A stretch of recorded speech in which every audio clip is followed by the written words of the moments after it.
आप देख रहे हैं ए टू जेड न्यूज 24/7 सच। ए टू जेड न्यूज 24/7 में आपका स्वागत है। सियासत और जज्बात की जंग में अरविंद केजरीवाल ने छलांग मारी और कहा कि अगर इकोनॉमिकल क्राइसिस हैंडल करना चाहते हो तो नोटों पर लॉर्ड लक्ष्मी एंड भगवान गणेश की तस्वीरें छपवा दीजिए। और साथ ही साथ नरेंद्र मोदी, प्राइम मिनिस्टर नरेंद्र मोदी को भी ये तजवीज़ की कि वो ऐसा काम करें। देश की गिरती स्थिति, आर्थिक हालात इतने बदतर होते जा रहे हैं कि बस तारीख इसका सबूत है। और साथ ही साथ लोगों को रिलीजियस सेंटिमेंट से ये पॉलिटिकल लीडर्स हर्ट कर रहे हैं और ब्लैकमेल कर रहे हैं वोट प्रोवाइड करने के लिए। जब तक रिलीजियस सेंटिमेंट से वोट प्रोवाइड करने का तरीका बदलेगा नहीं, क्या ये देश तरक्की करेगा? ये सवाल हिंदुस्तानी आवाम से है, जिस पर बिदर के लीडर्स ने आवाज़ उठाई और साथ ही साथ ये भी बताया कि आम आदमी पार्टी के प्रवक्ता और हेड अरविंद केजरीवाल आरएसएस की बी टीम है या फिर आरएसएस की आइडियोलॉजी पर चलने वाले हैं, जो इस तरीके के बयान दे रहे हैं एजुकेटेड रहने के बावजूद। और साथ ही साथ ये भी मुतालबा किया कि वो सीएम पद से इस्तीफा दे दें। बदलते दौर के बदलते हालात पर रखेंगे कड़ी नज़र। देखते रहिए ए टू जेड न्यूज़ 24/7 सच आप तक। सरकार बनेंगी, मगर आपका ये स्टेटमेंट आपकी असलियत को वाज़े कर चुका है।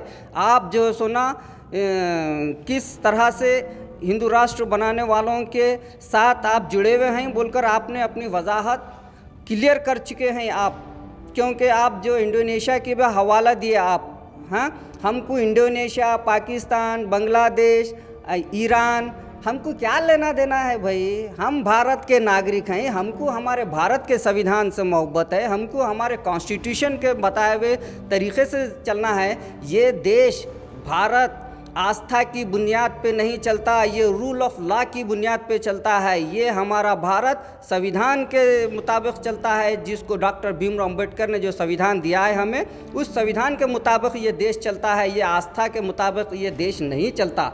तो इसीलिए मैं कह रहा हूँ कि अरविंद केजरीवाल साहब, आप जो सुना तुरंत इस्तीफ़ा दे डालिए, क्योंकि एक मुख्यमंत्री है आप, आपका ये बयान एक मुख्यमंत्री को ये स्टेटमेंट देना शोभा नहीं देता।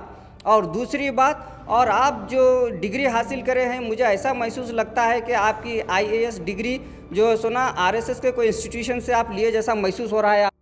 सर, अभी जो अरविंद केजरीवाल के स्टेटमेंट को लेकर बहुत सारी टिप्पणियां चल रही हैं, तो आप इस बारे में क्या कहना चाहेंगे? आप जो अभी अरविंद केजरीवाल ने नोटों के ऊपर जो एक स्टेटमेंट दिया है।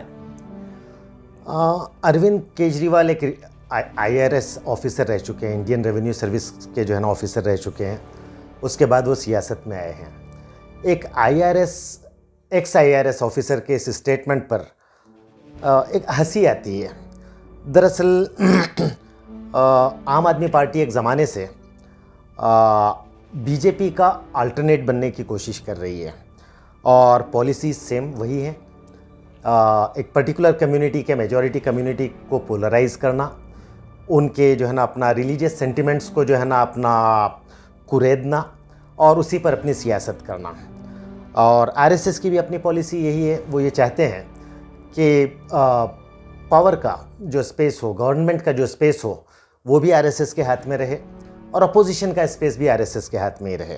तो आरएसएस भी बीजेपी को शुरू से जो है ना एज ए अपोजिशन जो है ना और बीजेपी के अल्टरनेट के तौर पे प्रमोट करती आ रही है। गुजरात इलेक्शंस की वजह से केजरीवाल ने ये अपना बयान दिया है।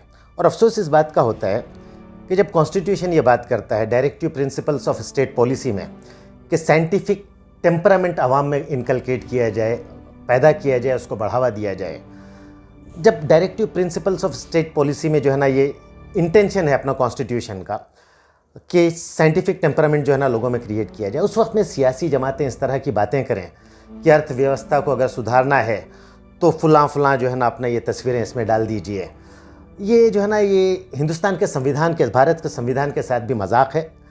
और दरअसल केजरीवाल का शुरू से जो ग्राफ रहा है, पॉलिटिकल ग्राफ, उनका पॉलिटिकल करियर, सीएम बनने के बाद में भी जब कोविड का फेज़ आया, कोविड फैल रहा था, उस वक्त में भी बड़ा अफसोस होता था देखकर कि वहाँ का अपना दिल्ली के हेल्थ मिनिस्टर जो डेली ब्रीफिंग करते कोविड के जो है ना बारे में, तो उसमें मरकज़ से रिलेटेड इतने जो है ना अपना पीड़ित लोग, इनके ज़रिए कांटेक्ट में आए हुए इतने लोगों को कोरोना हुआ, ये मरकज़ को ब्लेम करने की जो बीजेपी की पॉलिसी थी उसका ये हिस्सा रहे हैं।